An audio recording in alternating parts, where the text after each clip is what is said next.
welcome back to the channel. Thanks so much for coming in today. As you can tell by the title, we are talking about the methods I use to trace my patterns. So welcome to all my new subscribers. Thank you for tuning in today. Thank you to those who have hit the bell, the notification, so you would not miss this video. So if you've been following this week, you know that I had shared on Sunday and Monday my go-to plus size and curvy pattern companies.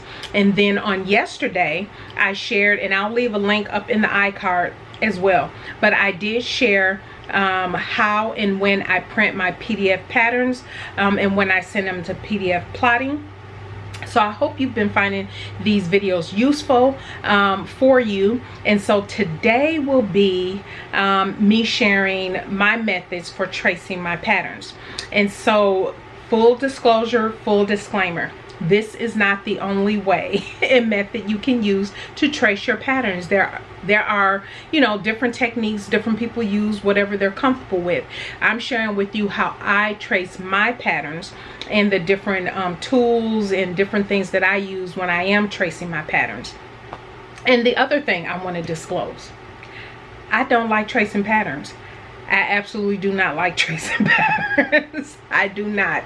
It's one of those things like today, I have to be completely in my lounge clothes, relaxed, nothing else, you know, going on, because I have to mentally get in the headspace that I need to stand up over my cutting table and trace out a pattern.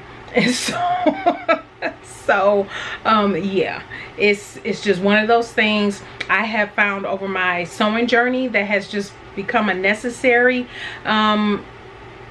part of my sewing process, mainly because I trace now mainly because with my patterns I grade between sizing, different things of that nature, or for big 4 patterns I purchase, especially as of late, I've purchased patterns that have been out of print and I can't get them again. I bought them off Etsy or whatever, and I know I won't be able to get them again, and I'm not going to pay that much for them again. And most of the patterns I've gotten that are out of print, I've paid under $10 for them, but still I don't want to pay for that again. So I've been just tracing those patterns off, and so I will be sharing with you the couple different methods that I use.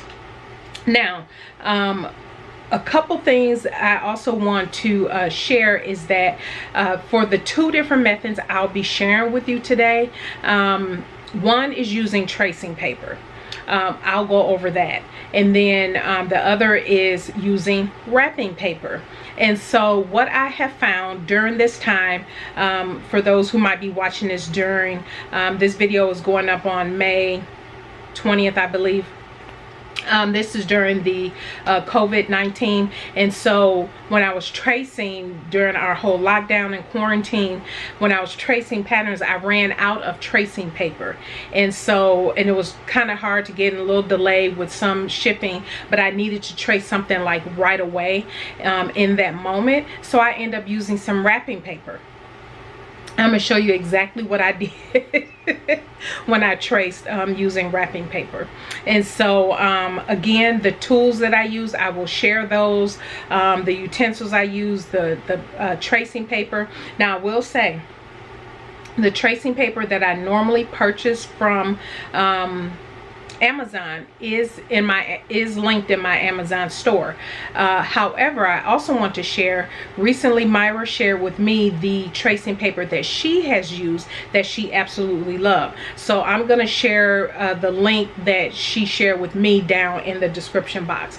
And so because you get more rolls or whatever for that, so I'll share that in a separate link. Just check out the Amazon store if you like, but also check out also that link that Myra shared with me. So yeah, so that's what we're going to go over today. I am going to switch over to my cutting table and begin showing you the 2 methods. Okay, we are at my cutting table.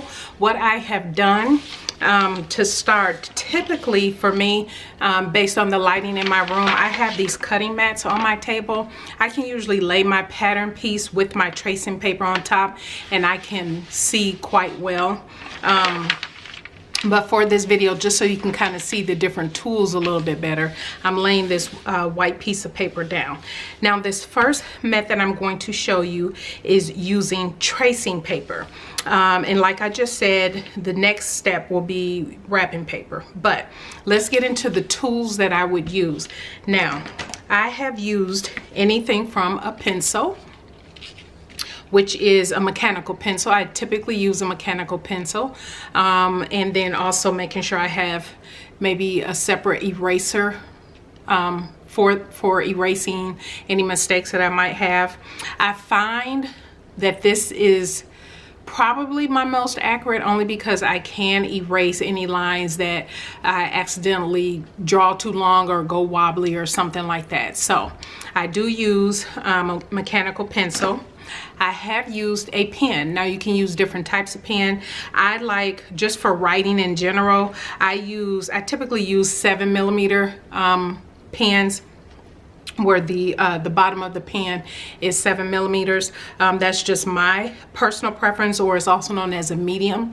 I don't typically like fine point pens, but anyway, that is one thing I've also used. I've also used, these are Twistable Crayola pencils, and they're color pencils. They come in a box of, I want to say about, it's a bunch of different colors, maybe a box of 20 or so, and I picked this up from Walmart. These were only maybe $4.99 in the crayon section, where you find the kids stuff, and they come in different colors. So I've used this as well. Now, when do I use these different items? It just all depends on how I'm feeling that day. I'm not consistent, I will say that. That's why I said everybody has their own method and technique, so do what works best for you. So for me, it just all depends how I'm feeling and which item I feel like using that day. And so with tracing paper, I also use, this is a curved ruler. Let me make sure I'm showing this right. This is a curved ruler.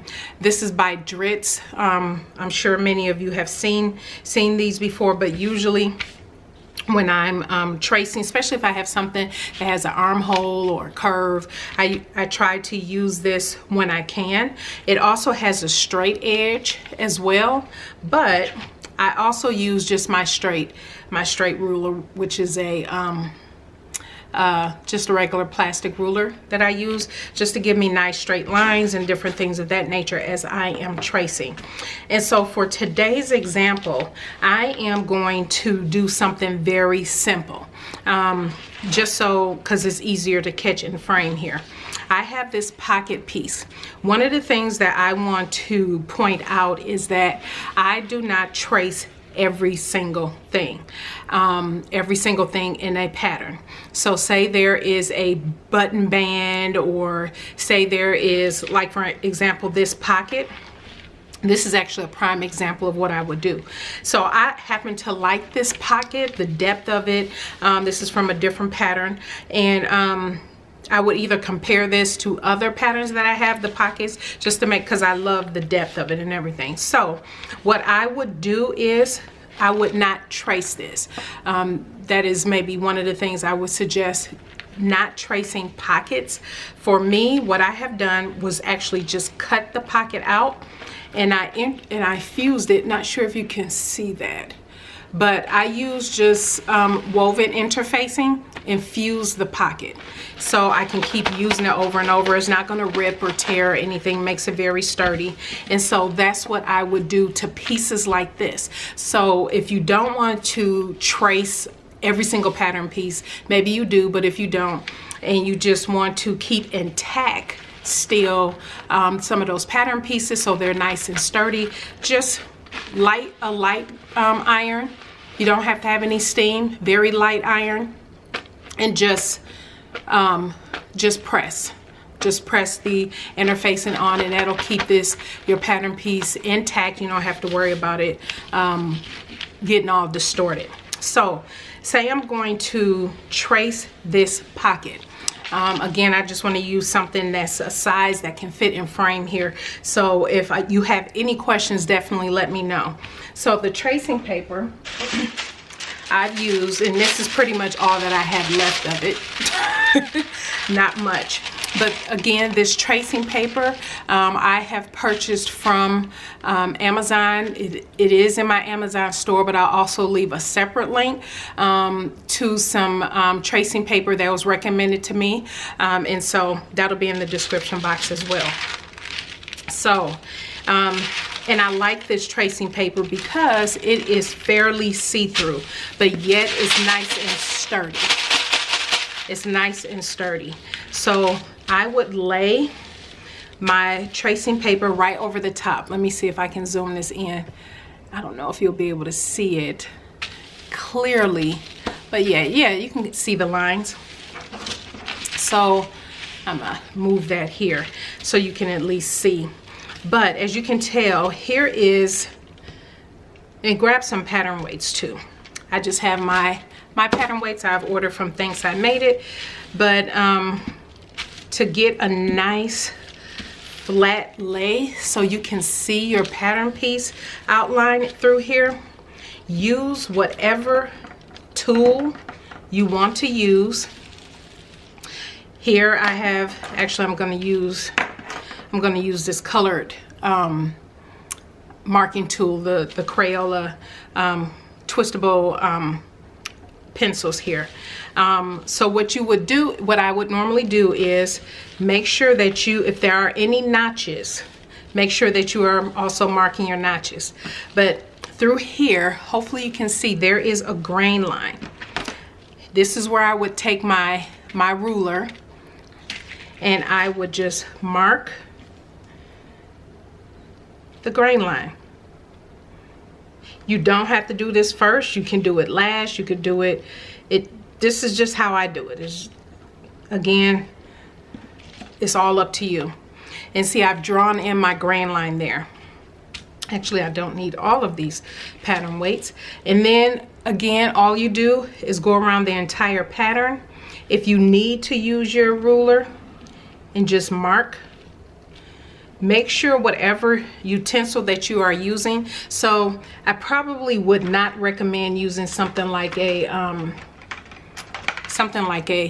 thick marker or a Sharpie, unless it's a pointed Sharpie. See, this Sharpie is it's kind of thick. So unless you use those pointed Sharpies, I don't have any of those, but just, okay, need to make sure we got back in focus, but just make sure you use something that doesn't make the tracing line wider than it's supposed to be, because you don't want the pattern piece to then be distorted because you used a thick marker to trace, and then when you're cutting it out, everything is bigger than what it's supposed to be, because that difference can make a difference if you trace out a pattern that's a little bit too big than it's intended. So for me, something like this piece, I won't use my curve ruler. All I would do is just use my pencil. Let me get a little bit more lead on this one. I would just use my pencil and go all the way around the pattern. And because I'm doing this at the angle that I'm at, the line isn't perfectly straight, but I am not going to use this pattern, this trace piece anyway, because that is one of the pattern pieces I fused together. So essentially, so you just want to make sure that you are tracing the pattern all the way around.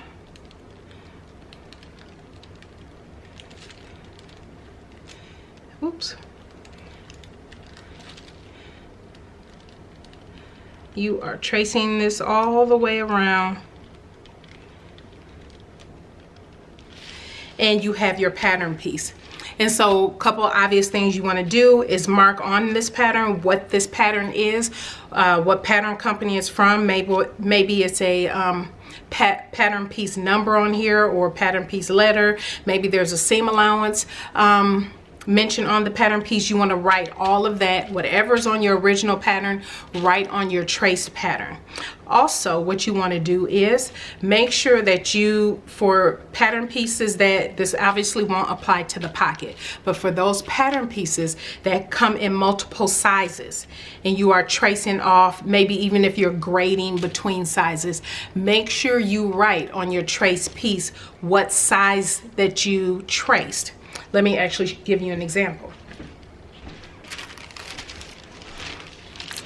Okay, here is an example. I'm gonna zoom out just a little bit. Here's an example.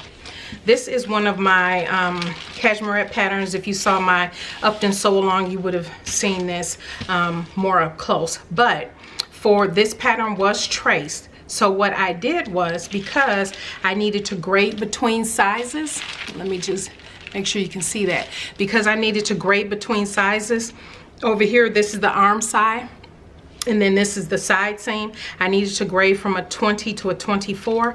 I wrote that on here. And typically I write the date that I trace something. If you're on a weight loss journey and you're losing weight and you've traced a pattern, you want to make sure that you write on there what size it was when you traced it.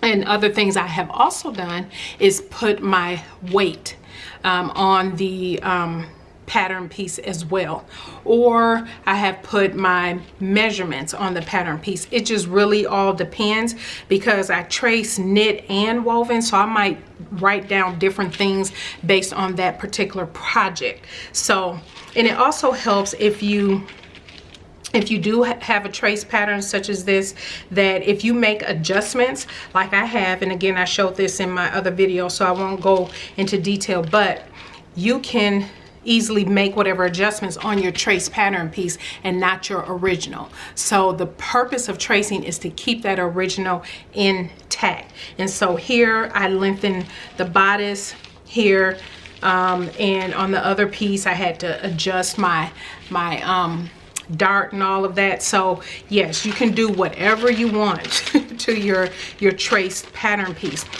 You just want to preserve your original pattern as much as possible. And so this is how I would trace a pattern.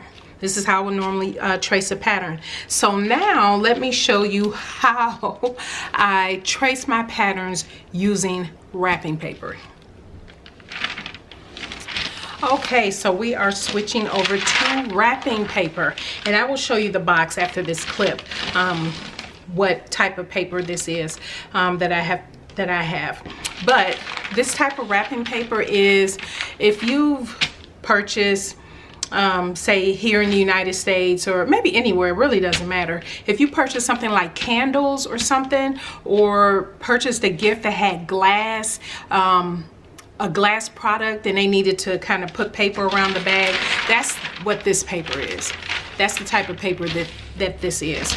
And so, like I said, typically I use my tracing paper, the clear tracing paper, lay it over the top and do what I need to do. Well, during this time, it was kind of, with shipping and everything being so wonky from time to time, I needed to trace a pattern, and I needed to do it relatively soon, like right away.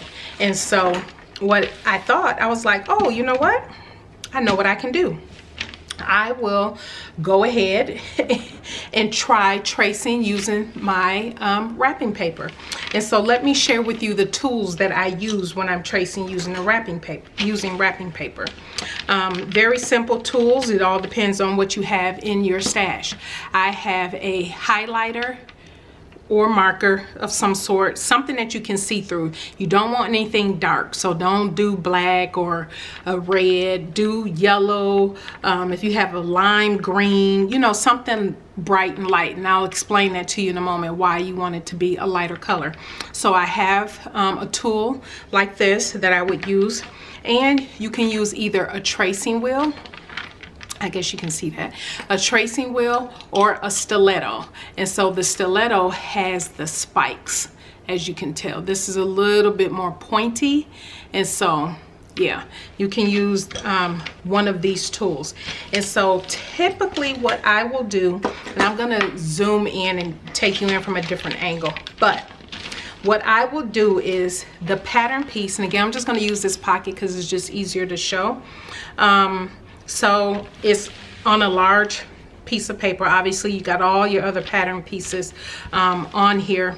What I would do is go ahead and lay some pattern weights down. You want to make sure that everything is laying nice and flat.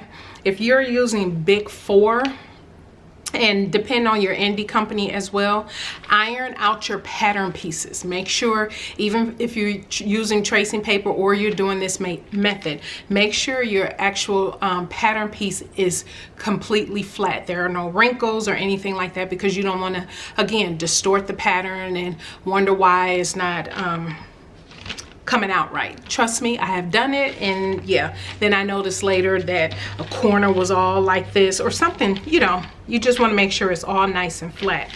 And so what I would typically do is, now I'm just going to show you, and then I will bring you closer in so you can see what this does. I'm going to use my stiletto. Again, you can use your whatever tracing wheel you have. Now, when I say tracing wheel, make sure you use one that has ridges on it. I wouldn't recommend using a smooth round tracing wheel. You want something that has ridges on it. So that's why I'm showing you this one. And then also this one, which is the stiletto, has more spikes to it. And so again, what I would do is just use your stiletto and go ahead and trace, and I'm going to trace this entire pattern. Go ahead, and I'm just kind of going back and forth to make sure, if you can tell, I'm kind of moving back and forth to make sure that I can see the lines. The key with doing this, I will admit, is doing this during the day, especially if you wear glasses like me. Do this during the day so you can see these lines after you trace them. But anyway, we're going to go ahead and just trace all the way around like this. And then I'm going to move this over, and I'm kind of just going at this angle. And then I'm gonna go around this curve. And when you're doing curves, be very, don't rush it, because you'll go all off like this. Don't rush it, just take your time. Go around, go nice and slow around those curves. Don't forget to mark your grain line, so you have it right.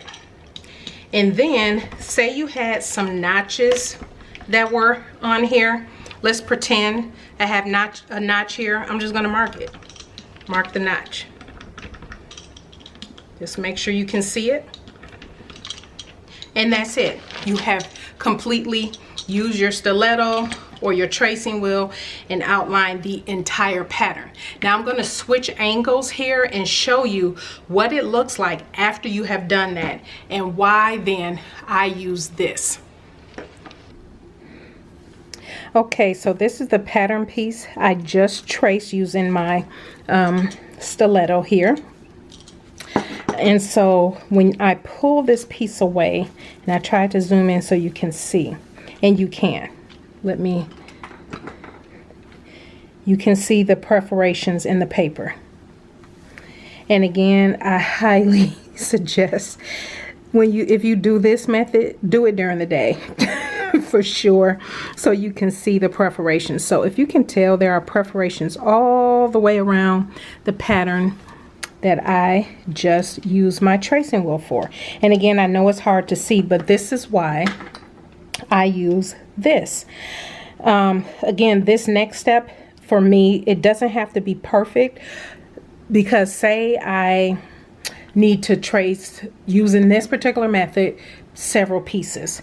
I can't put this to the side and come back another day and cut everything out. No, I have to if anything, if I have to wait to cut it out, use your highlighter and And it doesn't matter. This here is a thicker tip. It doesn't matter. Because what you want to do is just highlight where that line is. It doesn't have to be perfect. We're not worried about that. What you want to do is just make sure you see the perforations. That's the only purpose of using this, is that you want to see the perforations. And so, and I'll show you what that looks like once I have drawn this. So again, this is not perfect. I'm not looking for this step to be perfect. Oops. Again, not worried about that. Here is my fake notch that I added in.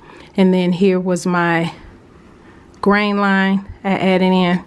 So again, I'm not worried about any of these lines being perfect, because what you will notice when you get on the paper, let me zoom in. If you can see, I know it's hard to see, but let me use a pencil so you can see the perforations. See, here's the perforations right here. I'm highlighting this entire area, and again, I'm looking through a view through my screen here, so it's kind of hard to see, but you can see here these are the perforations all the way around the pattern piece. What I will do is just cut along the perforated line. That's why I use a highlighter, and you want to use a light color so you can see where the little holes are that you just need to cut along. And that's it. That's what I've done as my option number 2 for tracing patterns. And again, that's why I said I'm not worried about this being wonky. My whole purpose of using the highlighter is to highlight where the perforations are, so I know where to cut. I'm not cutting here, I'm not cutting here. I'm cutting right along those perforations. So, hope that helps.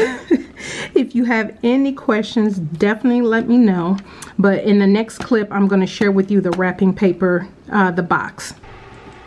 Okay, so I hope that made sense.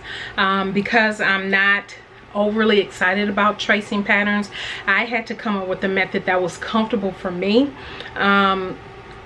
It's probably seen as kind of a lazy method. It could be, but it works for me. It works for me. I don't like having a lot of pressure when I'm trying to sew a project. I like to just sew, but again, in all seriousness, sometimes I do have to trace patterns, and I will use one of these 2 methods. Now that shipping is back to normal, I will get my tracing paper, but let me be honest, I'm not in a rush to, because I have, oh, let me show you the wrapping paper. This is what I get. Oops, and am I holding it backwards? No, you can see it. This wrapping paper, I've gotten it, where did I get this? U-Haul. So U-Haul is a moving company here, and I think I got this years ago, because, and it's not expensive. It was only like, it was under, I know it was under $15, probably under $10, but it's 100 sheets per box, and each sheet is huge. Each sheet is huge. Oh, it doesn't have the dimensions of the sheet on here. Okay. So it doesn't have the dimensions of the sheet, but when you open the box, here's the roll, and I've had this, like I said, for years. And so because I was using it for something else, and then I said, oh, I'm just going to use it for tracing my patterns. And so it's one sheet at a time. It's not, you don't have to rip the sheets apart, but one big sheet, and then you can use that to use your tracing wheel or your stiletto to do the second method I just shared with you. So yeah, again, I hope this helps. Again, like I said, remember, I don't trace everything. If I am, because I did trace, for example, I did trace my Rebecca Page Monte Carlo maxi dress. The skirt part of that outfit was a rectangle piece. I didn't trace that. I didn't bother. I just cut that out because I am going down in size. I see the other line to just keep going down and down. So that's not a piece. Pieces like that I wouldn't trace. I would not trace pockets. I would not trace button bands. Different things like that. But when we're talking bodice pieces, maybe you have intricate pieces that you need to make sure that you trace properly. Different things. It's really all going to depend on the pattern that you use, so take that into consideration.